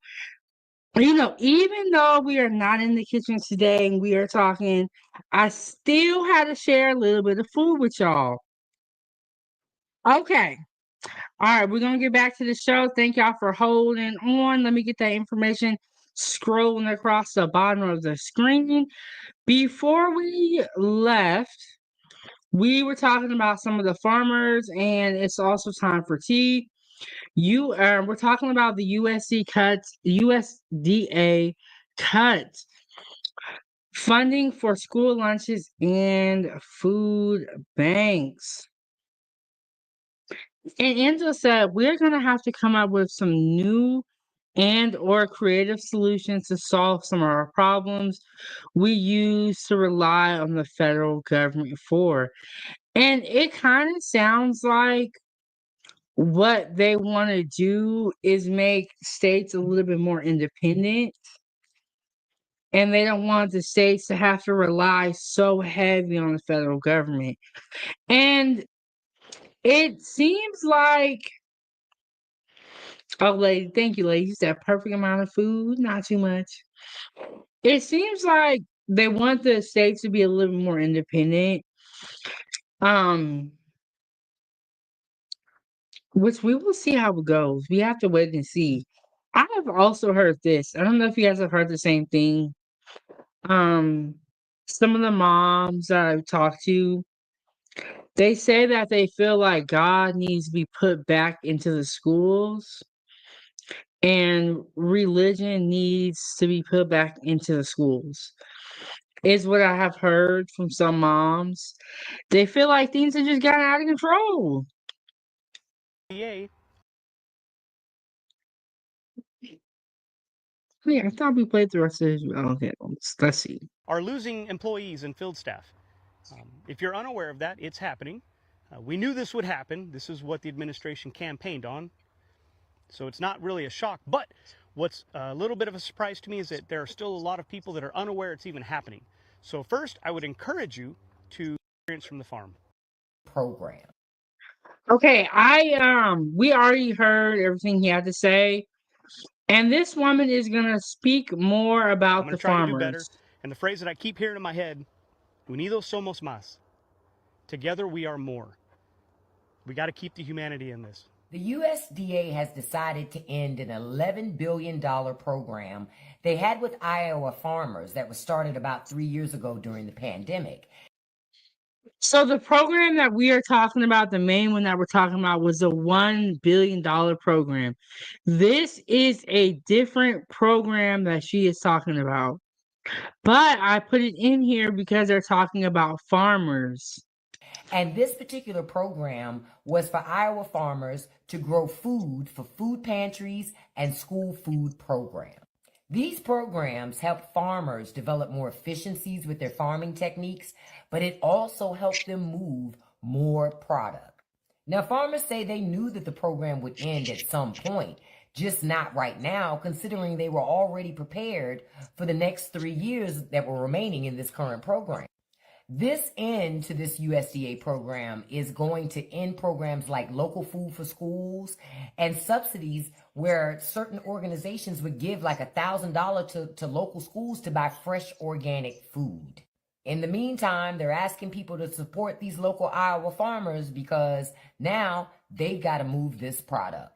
A big problem. Food banks in Utah. So I don't know if she had her numbers wrong or she's talking about a different program. I'm not sure. But the main point that we did get from that video is that the farmers they feel under attack. They feel like they're under attack and they are a little bit worried about being able to make it. And so this program that is being cut is going to affect schools, school lunches, our children, food banks, families, farmers, everyone will be affected. Now, like I said, if you believe in God, there is a way, He will make a way. So, am I going to panic and be super worried? Probably not. And I think that anybody that believes in the Lord should not be too stressed out in any type of situation. Are seeing record demand higher than during COVID. And it's not just low-income families. More and more Utahns who don't qualify for food assistance are still struggling to afford groceries. Housing costs, inflation, and the rising price of food are pushing families to the edge. And on top of it, there's still an ongoing widespread fraud scheme in the SNAP benefits system where people's funds are being stolen, forcing many. Did you guys hear about this? And I wanted to do a story on this, but I forgot. I guess I'd be cooking so much, making so much content. Okay, so my sisters, or one of them was actually a victim of this. She called the SNAP benefits one day and all her food stamps were gone. But recently there was like I think a law that passed that they were going to reimburse people, and that law ended a couple of months ago, but I did not know this was a widespread problem all across the US. But people's food stamps were magically going away and they were disappearing. So you would call and your food stamps will be emptied out. So the federal government created a reimbursement program and they suddenly ended that reimbursement program. So if your food stamps got stolen and you were not a part of the program to get reimbursed, they're going to tell you, oh, well, it is what it is. But yes, my sister was actually a victim of the food stamp theft problem, and it was so crazy. She thought she had just went to a certain store and maybe something sketchy happened with the store. But then we found out this problem was all over the US and a lot of people have experienced it. The rising price of food are pushing families to the edge. And on top of it, there's still an ongoing widespread fraud scheme in the SNAP benefits system where people's funds are being stolen, forcing many to turn to food banks to fill that gap. Meanwhile, food banks are getting hit from both sides. More people need help, but the USDA just announced that federal funding will be cut by $1 billion. That money helped food banks and schools buy food from local farms, and now it's gone. I spoke with the CEO of the Utah Food Bank, Jeanette Bott, and she says they haven't seen any impact from these cuts yet because their money for the year has already been paid out. But she anticipates in the very near future that they will, quote, see a very different playing field around that opportunity, and we'd be remiss to say we're not concerned. She added that we agree that if there is a better way to spend or budget money, we need to do that. But there seems to be a lack of perhaps understanding and some methodology of how that's being handled right now. Bottom line, food banks are stretched thin and they're relying on community donations more than ever. The Utah Food Bank is hosting a statewide food drive tomorrow, Saturday. Head to their website for more information on how you can donate food, time, or money. That's crazy that with all the government help they're getting with the budget and with people donating food, that they still need help. That is wild to me. Food, time, or money. That is wild that even with all the help that the food bank does receive and the donations that they still need help. That is how many people are out here unable to afford food. That's how expensive food is. And I think that that is wild. I don't know why.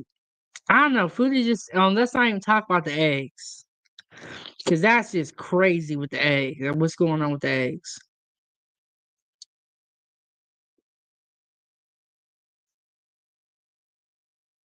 Okay, and this is a slap your mama spaghetti right here. This recipe is delicious. Okay, and Emperor said he was watching NASA when he first stopped by. He said, "Breaking news: two NASA astronauts that were stranded in space for 9 months just returned to Earth in a splashdown in the Gulf of Mexico." I remember hearing about that. How they were stranded in space. What is a splashdown? What is a splashdown, Emperor? I remember that they were stranded in space, and didn't Boeing build the rocket, or I remember it was something like that. Thank you, Emperor. You know, it's time for tea, where we talk about politics, a little bit of everything. We got Emperor coming down here with the breaking news. So thank you so much.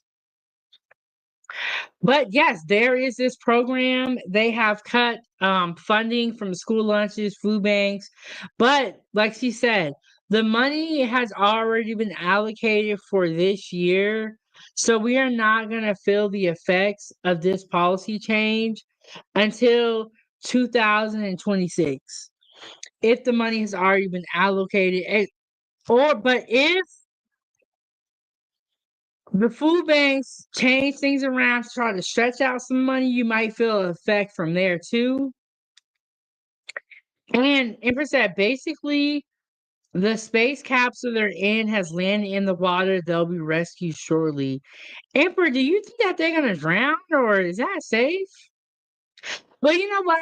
If they were stuck in space, I would rather be stuck in the ocean because they can save you. What's that drip?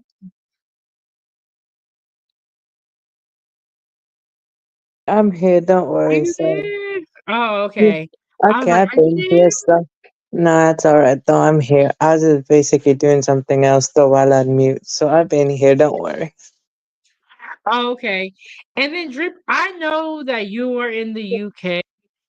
Yeah. How are your guys' school lunches? What type Yeah. of food do you guys eat for school? So basically, it's either some people's different, though. People, when they go out, though, they want to eat in the school or in the cart, they get this thing called a bursary and stuff like that. So basically, it's for free. So basically, you just get like a bursary, so they just give you free food instead. Just basically, it's either like they put it on your ID or you just get like a ticket and stuff, meal ticket and stuff, and just basically take it, and then you just basically give it to them and they do it. And they also got this scanners technology you could use for your bursary though. Just tap your card and that's it though. Or you could just pay for it though. Do they have like home cooked food or is the Yeah, food good in the schools? yeah. Fruits and No, it's vegetables? alright in the school. Actually, though, I'm in college now, so in college they have it good though. Actually, very top quality. Wow. Yeah, I I go for would free. love to come visit the UK and other parts of the world and just Oh, see thank you, sir. I how the appreciate that, food though. looks. I mean, I wouldn't mind, sharing your own. It's just that, I'm just probably gonna wait until it's the right time when you do so. If you do come, though, if we actually meet face to face, then that's different story, you know? Like, who knows, though? That's like, I'm not gonna put a stop to anything. I'm just gonna basically let it naturally happen. If it does, then I'm cool. Yeah, and I never even looked at I've never been out of the country before.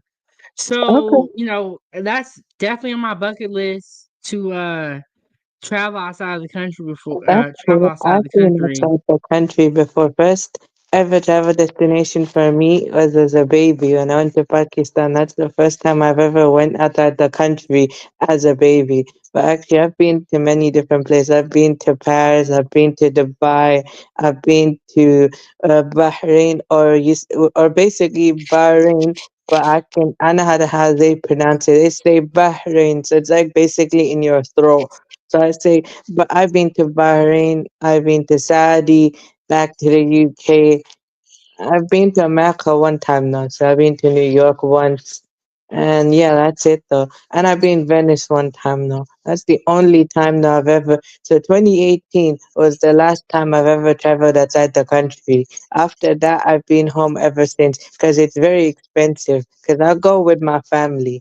So it's not just me who travels. I go with my dad, then my mom comes, then my brother and sister come, and then I come. Oh, okay. Well, I'm glad to see that you guys are traveling as a family. But I Yeah. do agree, traveling has gotten really expensive. Yeah, I kind of agree. Like, basically, if it's like one or two people, it's easy. But I mean, back in the day when I used to travel, I was a little kid though. I was a kid, early teen. That's different though, because I could go under as kids though.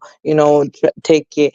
it travel under kids. Oh, but since me, my brother, and my sister, we got an older, so you got like about 2 teenagers and 3 adults. The tickets is gonna skyrocket now.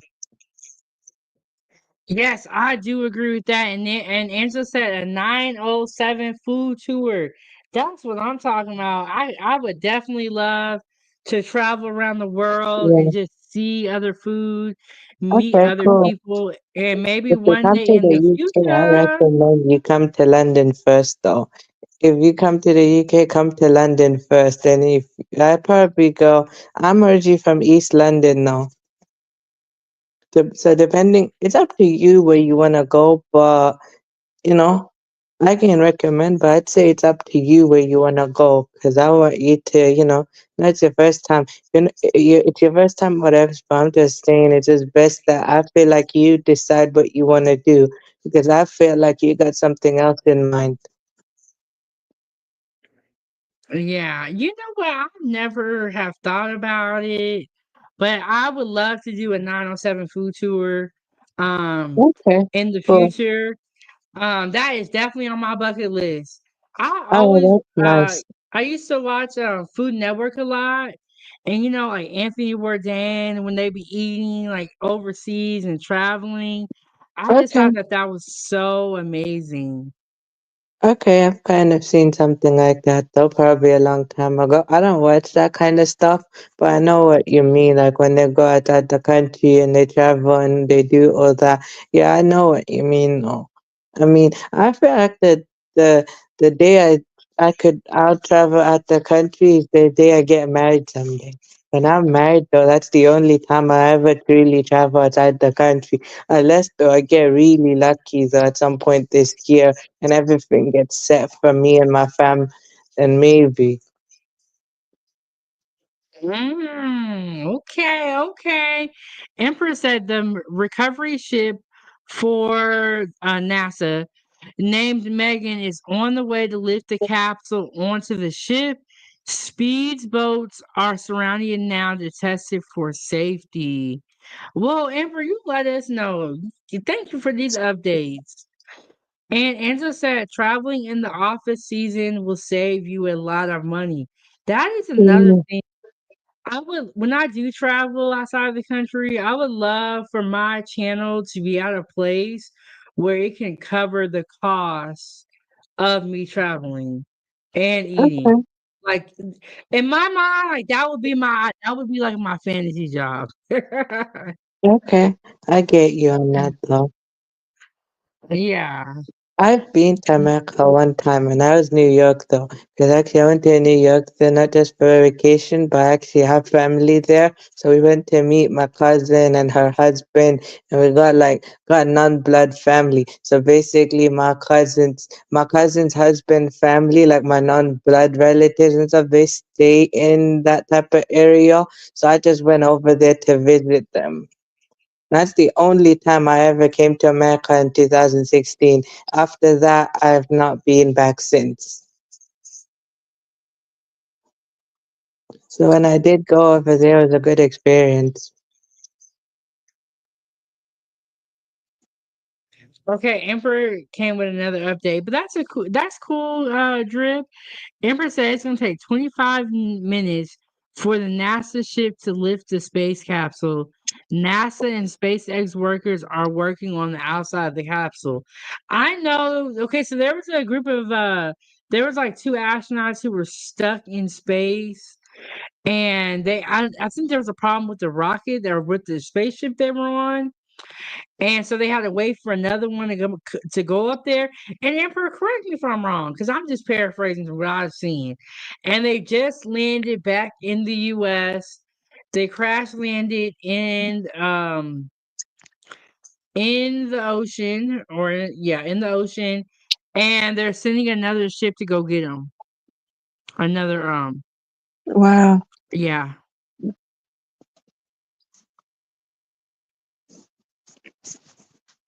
This is a crazy story. Can you imagine telling people I was stuck in space? That's Mm-hmm. crazy. Yeah, That's crazy, but imagine the person's mind though, what's going through when they go in space. I mean, it's kind of okay experience, but just imagine being there for a long period of time. I'm sure though, like, it kind of makes you lose your mind.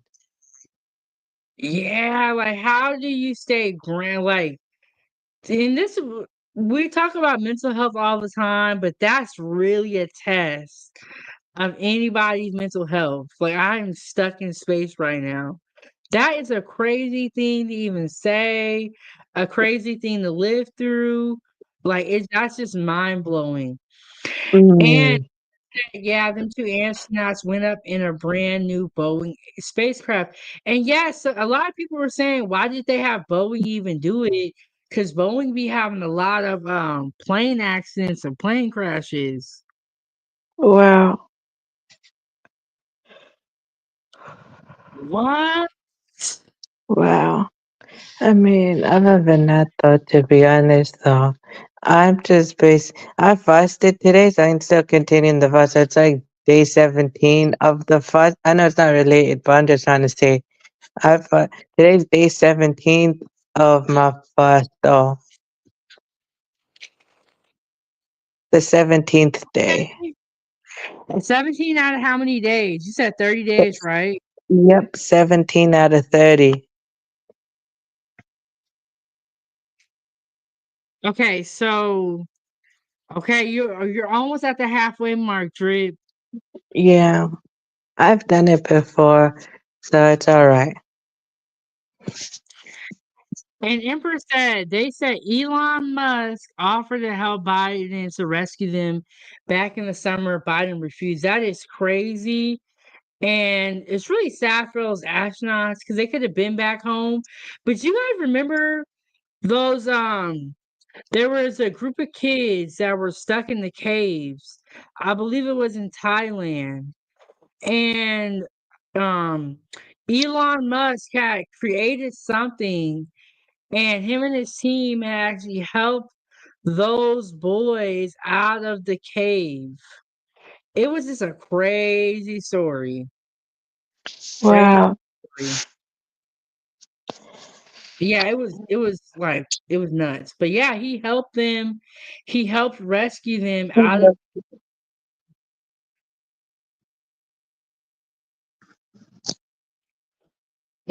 so it's crazy. Okay, y'all, but we about to wrap this show on up. Let me get Okay. your thoughts, Drip, on the USDA cutting funding for school lunches and food banks. What are your thoughts on that? I mean, that's kind of sad to be honest, though. So sorry to hear that, though. Hope it gets sorted, though. It's kind of sad, though, to actually see everyone else go through that, though. Because for me, to be honest, though, I mean, I'm kind of fortunate enough, though, that I go for free, though. Go to college for free, and I get free food and stuff like that. Because I actually got it all sorted. Because I was just, offered that type of thing, and I got it set up and everything like that. You don't have to go through the process and stuff like that. And I got it. So I'm kind of fortunate enough to have that kind of stuff. Yeah, and I always tell people, be thankful for what you have because Yeah, there's you go to college for free. I tell you why I go for college for free because I got this thing. It's similar to an IEP, but we call it Education Healthcare Plan, EHCP. So it's something similar. So it's basically similar things. So it covers all the entitled support I'm needed, all the needs, but the only difference is that it covers my education and my healthcare plan until 25 years old. So I'm not sure what age are you probably gonna have to Google that though. I can't remember when the age though I got it, but I just remember that I only have it until 25 years old. So I got like 2 years left of it though. When I turn 25, it expires. it's a good program. Well, it makes sense because I know that we have the IEP here, but I It's don't called know if it lasts until EHCP. after age 18. Wow. For me, it lasts until 25. It's called a EHCP. E stands for education. H stands for healthcare plan. So EHCP. Oh, okay. Yeah, my sister, one of my sisters has a special needs son, and I'll have to ask like how long will this IEP last? Because I don't think ours lasts for 25 years, but that makes more sense to help that child go through college if they choose to. That's Yeah. very helpful. That's Right. Yeah, very for smart. basically the EHCP is only active until education, but I choose to stay until 25. So basically, by the time I leave college, I'm 24, 25 years old. So by then, it'll expire or I'm finished already. So I wouldn't need it no more. After when it expires, I'm basically done. Basically, the only reason it's still 25 is because it's for education and stuff. People just need it for extra education, no, and it just to last for that long. For me, that's why I'm staying till 25. My dad got it, set up and everything like that. I just had it set up for me. I only get it till 25. After that, I'm straight up on my own. Well, I'll say this, Drip. Thankful for your parents. It seems like they really love you. They have Yeah. put you on the right path, and you have your head on straight. You know what's going on. You have more sense than a lot of these people out here. I know. I um, appreciate that because both my parents actually, they've been that because they found out that when I was 5 years old, like literally, my mom actually noticed the signs of what I had, but they didn't really know about that though. Not like they didn't know. They noticed the signs, but they couldn't confirm it. Because when they tested me back in the day, they thought I had not me. The schools thought I had ADHD though. So I was nearly misdiagnosed, but they had to do it again, and I got diagnosed for what I really got diagnosed for at 5. So for that, my mom basically worked with me at home and pushed me to actually basically go past it because she knew me best. Everyone else thought that I was limited, but my mom didn't think that. She pushed me. She knew what I had. She understood, but at the same time pushed me to be better. So I got the entitled support. She just helped me use it at home. So when I'm outside, I get it, but at home, she'll use it there as well. and I'm so glad that they were able to help you and that you're getting the help that you need and that you're doing college. You're doing so great. Thank Thank you you. so much, Drip, for coming up today. I think we'll do a show again tomorrow. Hopefully, yeah. And I'll see you around on these YouTube streets. Before you go, do you want to tell us how we can find you? Sure. So basically, though, I am not. I'm both a supporter and a creator. So my channel's name is Young Riaz, aka the Drip King. So full name is Young Riaz, Riaz. So my name is Riaz. So basically, I call myself Young Riaz, aka the Drip King. So that's my full name. Yes. And y'all make sure y'all check out his YouTube channel. Thank you so much, Drip, for coming up. I'm going to drop you back down. We're going to close the Okay. show up. Okay, I'll see you next time. All right. All right. So there you guys have it, Foodie Gang. Shout out to G Honda for coming up. Shout out to the Drip King for coming up. And the link for G Honda's YouTube channel is right here. It is in the chat. Go check out his his channel. Thank you guys so much. Um, Tune in for the next live. Turn your notifications on, and I'll see you guys in the next one. I'm gonna hit y'all with the outro video, and we gonna get up out of here. And I am your host. This is Kitchen Talk with Chef Big Bank. Thank you so much for tuning in. See you next one. Foodiegang, gang, gang.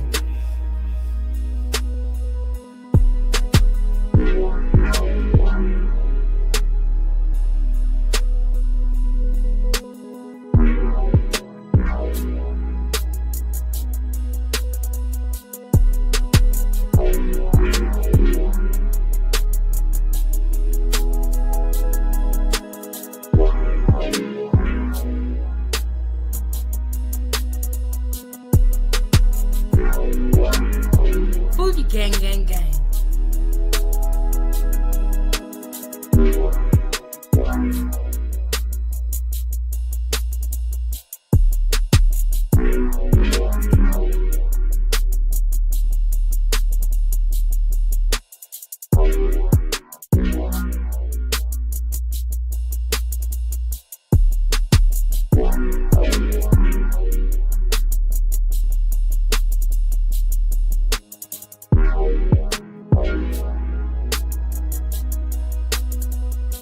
Foodiegang, gang, gang.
This is Chef Big Bang. Thank you so much for watching at 907 Good Eats.